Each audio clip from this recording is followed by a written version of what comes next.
We are back, everybody, and we've got Richard Horowitz with us. This is IGTV, and Richard, this is our Terrorism Awareness Hour, segment with you. This is the second today. Now, you're going to be talking about an Iranian official, all right? There's a lot that's been said about the Iranians. Give us some input. What do you know? A lot has been taking place with Iran in the last week as well. If you recall, a month or two ago, we did a segment on the SWIFT sanctions against Iran, which are quite significant. Last week, the head of the Iranian Central Bank publicly stated that Iran has managed to create an alternative to the SWIFT system. He didn't state any details. I don't know how true it is or how successful it could be, even if he did do that, there are many countries now obligated under sanctions not to do business with Iran. SWIFT just implemented those sanctions, but that is what he said. A think tank in Washington called the Institute for Science and International Security posted on its website last week, Thursday or Friday, pictures of the Parchin military facility that inspectors at the IAEA want to inspect. Iran hasn't allowed them thus far, claiming that it's not nuclear, it's only a military facility. These photo images that the Institute posted shows Iran sanitizing it, is the word that's being used. They're taking things down, taking buildings down, making it look less like a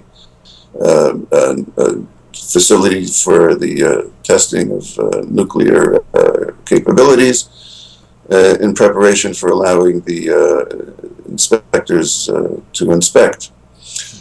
Also, there was a long article on Friday's New York Times. I think actually it was a segment of a book that's to be published on the America's cyber attacks against Iran. President Obama started these cyber attacks soon after he came into office. He continued what the Bush administration had started, but he wanted to increase the number of attacks and the efficiency of the attacks because he wanted to see what could be accomplished without having to engage in an outright military attack, and talks about the cooperation between the United States and Israel on these matters. It's a long article, Friday's New York Times. It's very worthwhile reading.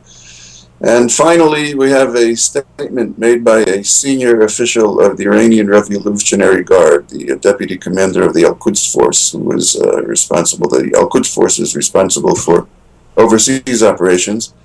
And he, of course, explained that the Iranian involvement in Syria is geared solely to save human lives. And that's what they are doing in Syria. A day or so after that interview was given, it was somehow taken down. But the statement of this, the deputy commander of the Al-Quds Force and of the Central Bank of Iran, are both from official Iranian news sources. Wow. All right, Rich. So it sounds like, well, it doesn't sound like it. It actually is a lot of information that is going on in the industry today about what is happening over in Iran, and they continue to be the focus of it.